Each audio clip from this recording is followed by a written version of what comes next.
あの人との約束の当日は昼過ぎから雪になった。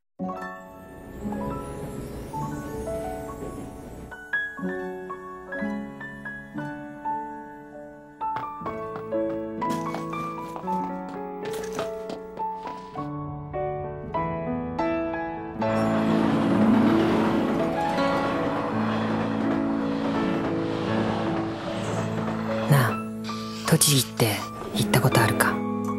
向こうの中学に手続きするって。ごめんね。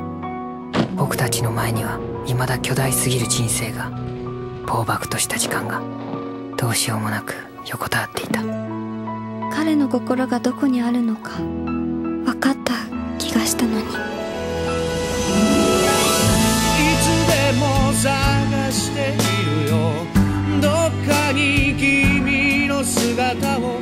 交差点でも夢の中でもこんなとこにいるはずもないのに、奇跡がもしも起こるなら今すぐ君に見せたい。